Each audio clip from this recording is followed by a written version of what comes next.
नमस्कार दर्शकवृन्द, हिमालय टेलिभिजनको यो कार्यक्रम विशेष कुराकानीमा यहाँहरूको स्वागत छ। म दयाराम अग्रवाल। नेपाल सरकारले केही समय अगाडि एउटा उच्च स्तरीय लगानी बोर्डको गठन गरेको थियो। प्रधानमन्त्री नै अध्यक्ष हुने गठन गरिएको यस बोर्डको बृहत्तर उद्देश्य भनेको विदेशबाट लगानी भित्र्याउने र हाम्रा देशभित्रका ठूला आयोजनाहरूलाई मूर्त रूप दिने। त्यो गठन गरिएको आयोगका प्रमुख कार्यकारी अधिकृत आज हामीसँग हुनुहुन्छ राधेश पन्तजी, र उहाँसँग हामी विविध बोर्डसँग सम्बन्धित विविध विषयमा कुराकानी गर्नेछौँ। आउनुहोस् राधेशजीको कार्यक्रममा स्वागत गरौँ। नमस्कार राधेशजी। धन्यवाद छ बोलाउनु भएकोमा। राधेशजी, यो जुन अहिले तपाईँ चाहिँ भनौँ न यो लगानी बोर्डको सिइओ हुनुभएको छ र यस अगाडि निजी क्षेत्रका ब्याङ्कहरूमा पनि काम गर्नुभएको छ। त्यहाँ काम गर्दाखेरिको अवस्था र अहिले आएर सरकारी संयन्त्रमा काम गर्दाखेरिको अवस्थामा कतिको के फरक पाउनुहुन्छ?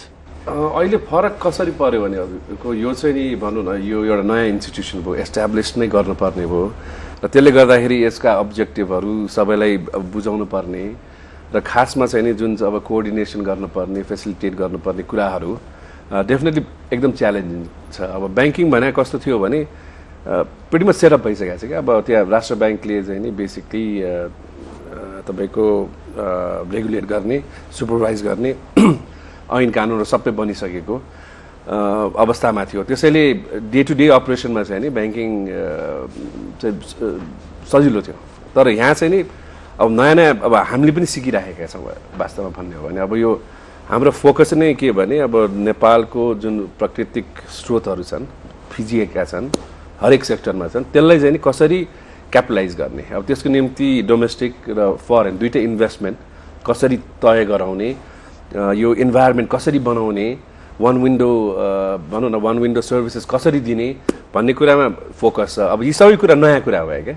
त्यसैले डेफिनेटली च्यालेन्जिङ छ र तर च्यालेन्जिङ हुँदाहुँदै पनि इट्स एक्सट्रिमली इन्ट्रेस्टिङ। र अब अरू देशहरूमा पनि हेर्दाखेरि यस्तो एउटा बोर्ड धेरै देशहरूमा छन्। अहिले बोर्डका कारणले गर्दाखेरि पनि धेरै इन्भेस्टमेन्टहरू इन्भेस्टरहरूलाई सरलताका साथ चाहिँ सर्भिसेस दिने त्यो अट्र्याक्ट गर्न चाहिँ सकेका छौँ क्या हामीले, सकेका छन् भनौँ न उनीहरूले। अब जस्तो ब्याङ्किङ क्षेत्रमा जुन हुनुहुन्थ्यो नि, त्यहाँ ब्याङ्किङ क्षेत्रमा चाहिँ तुरुन्त निर्णय लिने अधिकारहरू तपाईँहरूसँग आफैसँग हुन्थ्यो र त्यो बानीमा बस्नु भएको हो त्यो परिवेशमा। अब अहिले आएर सरकारी संयन्त्रमा भनेको भन्ने बित्तिकै निर्णय नपाइने या त्यो म्यानेज गर्नलाई नि समय लाग्ने, त्यसले गर्दा कतिको फ्रस्ट्रेसन फिल गरिरहनु भएको छ। अनि त्यसमा कस्तो छ भने अब डेफिनेटली नेपाल सरकारसँग गरिने कुराहरूमा अब त्यो नेपाल सरकारका प्रोसेसहरू छन्, अब कानुन छन्, नियमहरू छन्, त्यसलाई फलो गर्नुपर्छ। तर खासमा यो अब यो बोर्डमा चाहिँ नि अब यहाँले अब कानुन र हाम्रो नियमावली पनि पढ्नुभयो भने अफिसलाई नै धेरै अथोरिटी दिइसकेको छ क्या। त्यसले गर्दाखेरि आउँदा दिनहरूमा अब भनौँ न जब इन्भेस्टरहरू आउँछन् त्यसपछि हामी इन्भेस्ट गर्ने अब प्रोजेक्टहरू बनाउँछौँ, त्यसमा चाहिँ मलाई लाग्छ हामीले प्रोफेसनली गर्नै पर्छ। किनभने अब लगानी भनेको चाहिँ नि अरू देशमा जाने लगानी हामी कहाँ आउने हो, त्यसको मतलब अरू देशको भन्दा राम्रो सर्भिस हामीले प्रोभाइड गर्नुपर्छ, इन्सेन्टिभ राम्रो हामीले दिनुपर्छ। त्यसले गर्दाखेरि आउँदा दिनहरूमा चाहिँ यसलाई अब प्रोफेसनल तरिकाबाट चाहिँ अगाडि बढाउनु पर्छ भन्ने चाहिँ नि हाम्रो उद्देश्य छ। अनि लगानी बोर्डले जस्तो लगानी भित्र्याउनका लागि नि कुन कुन क्षेत्रलाई चाहिँ राष्ट्रिय प्राथमिकतामा राखेको छ त? अब अहिले करिब म भन्छु 6-7वटा सेक्टरहरू छन्। अब हाइड्रो पावर त हुने नै भयो, त्यसको साथसाथै एउटा कुरा के छ भने हाम्रो इन्फ्रास्ट्रक्चर छ। अब कुनै पनि देशमा इन्फ्रास्ट्रक्चर, कुनै पनि इन्डस्ट्री बिजनेस गर्नलाई इन्फ्रास्ट्रक्चर हुनुपर्छ। नेपालमा हाम्रो चाहिँ नि न अहिले रेलवे छ, न टनलहरू छ, न धेरै रोपवेहरू खास केही छैन। त्यसैले इन्फ्रास्ट्रक्चर पनि दोस्रो भयो।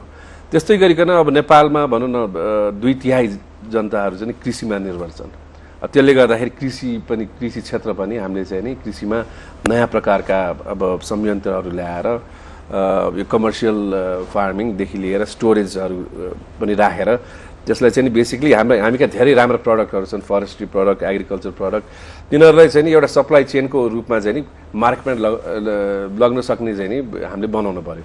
अब चौथोमा छ टुरिज्ममा अब भन्नै पर्दैन मैले, मतलब रिलिजियस टुरिज्मदेखि लिएर अब एडभेन्चर टुरिज्मदेखि लिएर धेरै अब सौन्दर्यता यति छ नेपालको, भनौँ न अब हामीले धेरै क्यापिटलाइज गर्न सकेका छैन स्पेसली भनौँ न वेस्टर्न नेपालतिर हामीले चाहिँ नि क्यापिटलाइज गर्न सकेका छैन त्यसले गर्दाखेरि टुरिज्ममा छ र त्यसको बाहेक चाहिँ नि अब यी सबै सपोर्ट गर्न आइसिटी पनि एकदमै जरुरत हुन्छ किनभने आजको युगमा इन्फर्मेसन टेक्नोलोजी हामीले युटिलाइज गऱ्यौँ भने हरेक सेक्टरमा त्यसबाट चाहिँ नि एफिसियन्सी पनि आउँछ र प्रोडक्ट पनि बढी हुन्छ र अर्को चाहिँ नि माइन्स एन्ड मिनरल्स हो सिमेन्ट फ्याक्ट्रीहरू धेरै छन् सिमेन्टका उहरू धेरै अपर्च्युनिटी धेरै छन् यहाँ त्यो मात्र होइन कि हामी त के भन्छौँ भने अहिले अब अनेक खालका ढुङ्गाहरू अनेक खालका प्रडक्टहरू हामीले मिनरल्स माइनिङमा चाहिँ नि ज्यादा हामीले इन्भेस्ट गर्न सकेका छैन त अब भनौँ हिमालयकै मुनि पनि धेरै कुराहरू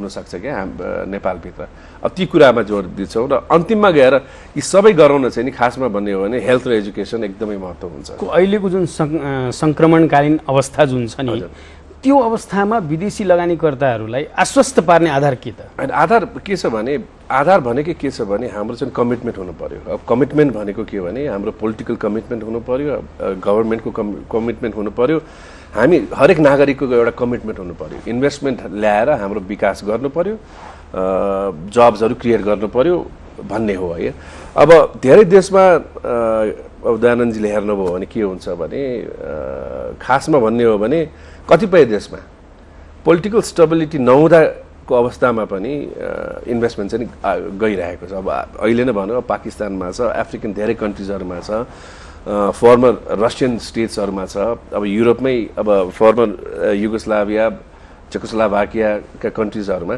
खासमा स्टेबिलिटी धेरै छैन त्यहाँ तर पनि आइरहेको छ किन आइरहेको छन् भने सबै एकजुट बनेर एउटा भनौँ न कमिटमेन्ट सरकारको पोलिटिकल पार्टीको कमिटमेन्ट के छ भने कुनै पनि अवस्थामा हामी चाहिँ नि यो फ्रेमवर्क यो इन्भेस्टमेन्ट फ्रेमवर्क चाहिँ हामी चेन्ज गर्दैनौँ हामी इन्भेस्टरहरूलाई स्वागत गर्छौँ इन्भेस्टरहरूको लगानीलाई हामी चाहिँ सुरक्षित बनाउँछौँ र त्यसको साथसाथै नयाँ कानुनहरू आयो भने पनि त्यसमा इम्प्याक्ट गर्न दिँदैनौँ भन्ने हाम्रो देशमा चाहिँ त फेरि उ छ नि जस्तो परम्परादेखि के स्थिति छ भने सरकार परिवर्तनसँगै नीति परिवर्तन भइदिने होइन अनि विदेशी लगानीकर्ताले तपाईँले भने जस्तै उनीहरूले खोज्ने भनेको चाहिँ लङ टर्म पोलिसिज अनि त्यो नेपालमा अहिलेको अवस्थामा सम्भव देख्नुहुन्छ त म त एकदम देख्छु म अलि बढी पोजिटिभ भए जस्तो लाग्ला म त एकदम देख्छु किनभने यो आर्थिक विकास भनौँ न यो इकोनोमिक प्रस्पेरिटी नभइकन यो पोलिटिक्सले चाहिँ स्थायित्व पाउँछ जस्तो मलाई लाग्दैन त्यो मलाई लाग्छ सबै लिडरहरूमा पनि अहिले चाहिँ आइरहेको छ भनौँ न अब यो 4 वर्ष अगाडि नै हामीले चाहिँ नि यी ठुल्ठुला प्रोजेक्टहरूको अब स्पेसली हाइड्रो पावरमा हामीले चाहिँ ओके गो हेड भनेर एकजुट मिलेर सबैले गरेको भए अब आउने 1-2 वर्षमा त हाम्रो लोड सेडिङ पनि निकै हदमा घट्थ्यो होला अब every day rivers are flowing we are losing money क्या अब त्यसले गर्दाखेरि हामीलाई चाहिएको छ अहिले त युवाहरूलाई जब दिन हामीलाई चाहिएको छ यो भनौँ न इन्क्लुजिभ ग्रोथ दिन यो रुरल एरियामा चाहिँ डेभलप भयो अब त्यो गर्नलाई प्रकृतिकै नै क्यापिटलाइज गर्ने हो हाइड्रो पावर प्रोजेक्ट्सहरू गर्ने हो बाटोहरू बनाउने हो एग्रिकल्चरमा फोकस गर्ने हो टुरिज्म ती एरियाजहरूमा बढाउने हो अब त्यो गरेको खण्डमा मात्र चाहिँ नि पोलिटिक्स चाहिँ नि स्टेबल हुन्छ र पोलिटिक्स सस्टेनेबल हुन्छ भनौँ न माओवादीकै पहिलेको जुन प्रचण्डजीको नेतृत्वमा जुन सरकार थियो त्यो बेलामा पनि 10,000 मेगावाट चाहिँ ल्याउने भन्ने कुरा भयो र त्यसपछि केही आयोजनाहरू आए पनि काम सुरु पनि भए तर ती आयोजनाहरूमा भनौँ न जस्तो श्रम समस्या अथवा होइन यो त हुँदैन यसलाई खारेज गर आदि इत्यादि विभिन्न चरणहरू अझै पनि चलिरहेकै छन् यो स्थितिमा फरेनर्सहरूलाई फेरि हामीले आश्वस्त गर्न सक्छौँ त सक्छौँ कसरी सक्छौँ भने हाम्रो मेन हाम्रो अब्जेक्टिभै के छ भने हामीले चाहिँ नि गएर तपाईँको कुनामा गएर जहाँ प्रोजेक्टहरू हुने हो त्यहाँ हामीले एजुकेट गर्न पर्यो त्यहाँ चाहिँ नि हामीले एउटा प्रोग्रामै अब गर्छौँ होला winning the hearts and minds of people क्या हाम्रो के भइदियो भने यहाँ सेन्टरबाट हामी डिसाइड गर्छौँ है तर एजुकेसन त्यसले यो प्रोजेक्टले के फाइदा हुन्छ त मतलब लोकल जनताले के पाउँछन् फ्युचर के हो त भन्ने यी कुरा सबै कुराहरू चाहिँ जनतालाई नै राखेर हामीले चाहिँ नि बहस गर्नुपर्छ अगाडि नै अब त्यो लाइसेन्स दिनु अगाडि लाइसेन्स दिएर अनि गर्ने होइन कि लाइसेन्स दिनु अगाडि र 4 वर्ष अगाडि र अहिलेको अवस्था फेरि अर्कै छ हेर्नुहोस् अहिलेको त अब भन्नु अब सरकारले पनि आर्थिक विकासमा चाहिँ नि जोड पनि दिइरहेको छ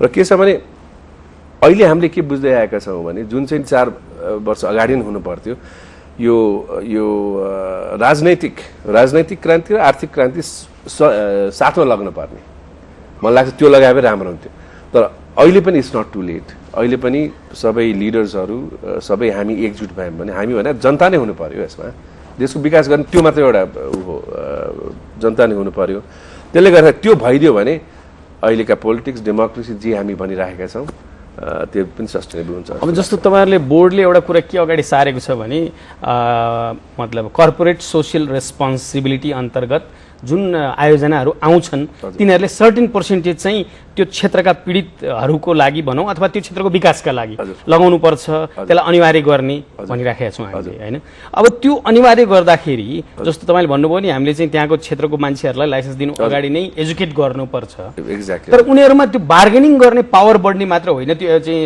अनिवार्य गरिदिँदाखेरि होइन हामीले यसरी हेर्नु पर्यो अब कुनै पनि प्रोजेक्ट छ नि अब 35-40 वर्ष चाहिँ नि त्यो इन्भेस्टरले त्यो एरियामा ती कम्युनिटीको साथ चाहिँ नि बिताउनु पर्छ डेफिनेटली लङ टर्म हो यो 40 वर्षको निम्ति अब हामी यता कुरा गरिरहेका छौँ भनौँ 1 बिलियन 2 बिलियन भनौँ 1 अरब 2 अरब डलरको प्रोजेक्टहरू अब सीएसआर गर्नै पर्छ हेर्नुहोस् अब हाम्रो जुन प्रोजेक्ट डेभलपमेन्ट अग्रिमेन्टहरूमा जुन काम भइरहेको छ त्यसले पनि एउटा के गराउँछ भने इन्डस्ट्रियल डेभलपमेन्ट त्यो रिजनमा हुनु पर्यो सीएसआर हुनु पर्यो जब्सहरू क्रिएट हुनु पर्यो ट्रेनिङहरू हुनु पर्यो र स्तर चाहिँ नि जनजीवनको स्तर माथि बढाउनु पर्यो भन्ने छ क्या अब त्यो संसारको कुनै पनि देशमा जानुहोस् त्यो छ उनीहरू अनिवार्यताका साथ छ तर त्यसमा के यहाँले भनेको छ के हुन भएन भने त्यसलाई पोलिटिसाइज हामीले गर्न मिल्दैन हामीले चाहिँ नि जनतालाई के चाहिने हो त्यसको निम्ति मात्र चाहिँ नि हामीले चाहिँ नेगोसिएट गर्नुपर्छ तर मलाई लाग्छ अगाडि नै जनतालाई थाहा भयो भने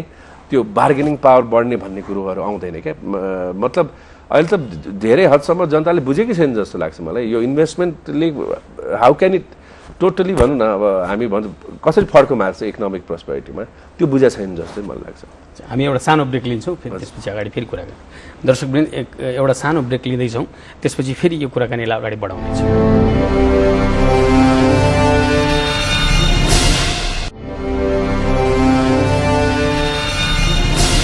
नमस्कार दर्शकवृन्द अहिले हामी कुरा गर्दै थियौँ लगानी बोर्डका प्रमुख कार्यकारी अधिकृत राजेश पन्तज्यूसँग आउनुहोस् ती कुराकानीलाई फेरि अगाडि बढाउँछौँ अनि जस्तो तपाईँले अघि भन्नुभयो यो हाम्रो स्वदेशी लगानी र विदेशी लगानी दुईटैलाई चाहिँ समन्वय गरेर लानुपर्ने अवस्था पनि छ अब एकतिर अहिलेको जुन हाम्रो सङ्क्रमण काल लम्बिएको छ नि त्यसले गर्दाखेरि हाम्रो स्वदेशी लगानीकर्ताहरू जो छन् उनीहरूले चाहिँ होइन हामीले बाहिर लगानी गर्न पाउनु पर्यो भन्ने माग अगाडि सारिरहेका छन् यो चिजलाई कसरी ब्यालेन्स गर्न सकिन्छ त होइन म कसरी हेर्छु भने कुनै पनि इन्भेस्टमेन्टमा रिस्क हुन्छ क्या हाई रिस्क भयो भने हाई रिटर्न हुन्छ हेर्नुहोस् त्यसैले मेरो आग्रह के हुन्छ भने प्राइभेट सेक्टरलाई नेपालमा धेरै नै अपर्च्युनिटी छ अब अहिले हामीले हेर्ने हो भने हाम्रो धेरै बिजनेस भनेकै ट्रेडिङमा छ क्या ट्रेडिङ बिजनेसमा मात्र छ लङ टर्ममा चाहिँ definitely I can understand private सेक्टरहरू ज्यादा जान भएको छैन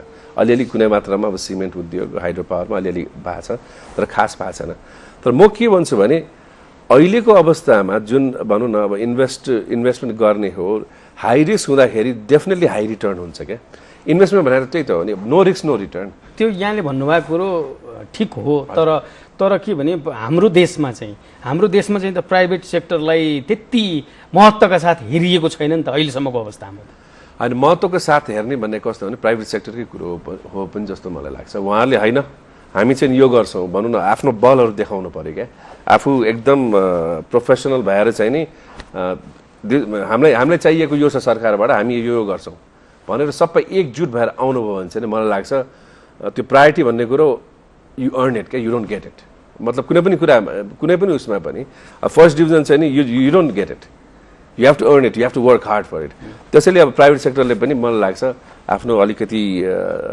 आफ्नो ओभरअल भनौँ न यो स्ट्रेन्थन गर्न पर्यो आफ्नो ग्रुपहरू अब यो एकजुट हुनु पर्यो र अगाडि आउनु पर्यो त्यसो गर्दाखेरि मलाई लाग्छ सरकारले नो भन्ने स्थितिमा सरकार हुँदैन अनि अहिले जुन हाम्रो देशको परिस्थिति हेर्दाखेरि वामपन्थी शक्तिहरू चाहिँ को वर्चस्व बढ्दैछ बिस्तार त्यो स्थितिमा विदेशी लगानीकर्ताहरू चाहिँ आकर्षित हुन सक्छन् र सक्छन् किनभने होइन अहिलेसम्म त हामीले त यो इकोनोमिक डेभलपमेन्टको भयो यो लगानीको हामीले भोग्न पाएको छैन। अब यहाँ हामी अहिले चाहिँ 1 अरब 2 अरब डलरका प्रोजेक्टहरूको कुरा गरेका छौँ। आज मलाई लाग्छ खासमा प्राइभेट सेक्टर इन्भेस्टमेन्ट बाहिरबाट आएको त $100 मिलियन पनि आएको छैन। त्यसले गर्दाखेरि त्यो भोग्न अलिकति हामीले पायौँ भने, अब जनताले पायो भने चाहिँ मलाई लाग्छ टोटली भनौँ न रोजगारी बढ्छ। रोजगारी बढ्यो भने स्ट्राइकहरू हुँदैन। कसले स्ट्राइक गर्छ? मतलब यहाँ कामै राम्रो छ, कामबाट नै माथि जान सकिन्छ भने अब सबैले अब पढ्ने जतिले भनौँ न पढाइ अब डिग्री लिएर चाहिँ नि जब पायो भने टाइम हुँदैन। त्यो बाटो बन्द गर्ने टाइम कहाँ हुन्छ? त्यो तपाईँको भनाइ चाहिँ फरेन इन्भेस्टर एउटा यदि ठुलो इन्भेस्टर नेपालमा आउने हो भने उसले जुन अपर्च्युनिटिजहरू क्रिएट गर्छ त्यसले गर्दाखेरि चाहिँ यो सबै आफै ब्यालेन्स भएर आउँछ। त्यही त त्यसैले चिकन एन्ड एगको कुरो हो क्या। अब हामी चाहिँ के भन्छौँ भने अब सबै राम्रोसँग तय भनेर ल welcome the everything is under control भने खासमा हेर्नुहोस् त्यो इन्भेस्टरहरू त्यस्तो एरियामा जाँदैन जस्तो लाग्छ मलाई। हाई रिस्क इन्भेस्टरहरू हाई रिस्क हाई रिटर्न भनिहाल्यो नि। रिस्क बढी लिनुहुन्छ तपाईँको रिटर्न पनि राम्रो हुन्छ। तर के भने त्यसलाई चाहिँ अलिकति के भने हामीले पनि यहाँ लोकली भनौँ न लोकल डोमेस्टिकली हामीले पनि एजुकेट गर्नुपर्ने स्थिति छ। र नेपालमा त मलाई लाग्छ विदाउट यो भनौँ न हाम्रो यति प्राकृतिक स्रोतहरू छ कि हामीले इन्भेस्टमेन्ट ल्याउनै पर्छ। डोमेस्टिक इन्भेस्टर प्राइभेट सेक्टरहरूलाई हामीले पुश गर्नै पर्छ। उहाँहरूलाई बात भनौँ न उहाँलाई पुश गर्नलाई अघि पनि मैले भने उहाँहरू पनि अब एकदम स्ट्रङ भएर आउनु पर्यो। भनेपछि अनि जस्तो बोर्डले पिपललाई एजुकेट गर्नको लागि के गर्ने सोच बनाएको छ? होइन हाम्रो डेफिनेटली अब 2-3 कुरा छ। हेर्नुहोस् बोर्डले के गर्छ भने सर्वप्रथम त हामी चाहिँ एकदम ट्रान्सपेरेन्ट मोडबाट चाहिँ अगाडि बढ्छौँ। भन्नाले अब इन्सेन्टिभका कुराहरूमा चाहिँ इन्सेन्टिभ फ्रेमवर्क त्यो काम गरिराखेका छौँ। यसमा टाइम पनि लाग्छ क्या। अब धेरै कम्पेयर पनि गर्नुपर्छ। अब त्यस्तै गरिकन एनालिसिस प्रोजेक्ट एनालिसिस प्रोजेक्टमा नेपालले जति कमाउनु पर्ने हो नेपालको लाभ जति हो त्यो पाउँछ कि पाउँदैन त्यसमा चाहिँ हामी जोड दिन्छौँ। र धेरै कुराहरू चाहिँ हामी भनौँ प्रोफेसनल ट्रान्सपेरेन्टली अगाडि पनि ल्याउँछौँ। र थर्डमा चाहिँ के भने ओनरसिप र अकाउन्टेबिलिटी। यसमा के छ भने भनौँ न अब कुनै पनि इन्भेस्टरलाई बोलाएर इन्भेस्टरलाई चाहिँ नि 1 वर्ष 2 वर्ष हल्लाएर चाहिँ बोर्डले राख्न सक्दैन। त्यो त कानुनमै के भनिएको छ भने सर्टन टाइम पिरियडमा चाहिँ यो एक्सन हुनुपर्छ बोर्डबाट इन्भेस्टरले अप्लाई गरेपछि। अब यी कुराहरू हुन्छ। र चौथोमा चाहिँ के भने हामीले अघि पनि मैले भने one window at the end of the day interface of the investor will be only with the board. अब ब्याक अफिसमा बोर्डले चाहिँ नि समन्वय गर्ने अरू मन्त्रालयहरूसँग कोअर्डिनेट गर्ने फेसिलिटेट गर्नुपर्छ। ती कुराहरू हामीले गरेनौँ भने अरू देशसँग हामी कम्पिटेटिभ हुन पनि सक्दैनौँ। किनभने अब अहिले त लाओस भियतनाम मात्र होइन कि अब म्यानमार पनि आइसकेको छ। हेर्नुहोस् भेरी पोटेन्सियल एकदम नेचुरल रिसोर्स भएको कन्ट्री हो। नर्दर्न इन्डियाहरू एकदमै अगाडि बढिसके। मतलब त्यो इन्भेस्टर सर्भिसिङमा दे आर एक्सट्रिमली गुड। अब त्यो हेरिकन हामीले चाहिँ नि कुनै पनि इन्भेस्टरलाई अलिकति इन्भेस्टर रिक्वायरमेन्ट्समा चाहिँ हामीले फोकस गर्नुपर्छ। सर्भिस टाइममा गर्नु पर्यो र बेसिकली नेपाल सरकार पनि अकाउन्टेबल हुनु पर्यो। भनेपछि यो वन विन्डो जुन पोलिसी कुरा गरेर राख्नु भएको छ नि हामीले कहीँ पढेका थियौँ कि विदेशी लगानीकर्तालाई इभन सिम कार्ड पनि चाहियो भने लगानी बोर्डबाट नै काम सबै सिद्धिने। तर अहिलेसम्म आइपुग्दाखेरिको स्थितिमा चाहिँ त यी कुराहरू कार्यान्वयनमा केही आएका जस्तो त लाग्दैन मलाई। होइन त्यो कार्यान्वयन त अब रेगुलेसन भर्खर आयो हेर्नुहोस् कि अब यो एक्टै तय भएको 6-7 महिना हो र बोर्ड आएको त 4-5 महिना मात्र भएको छ।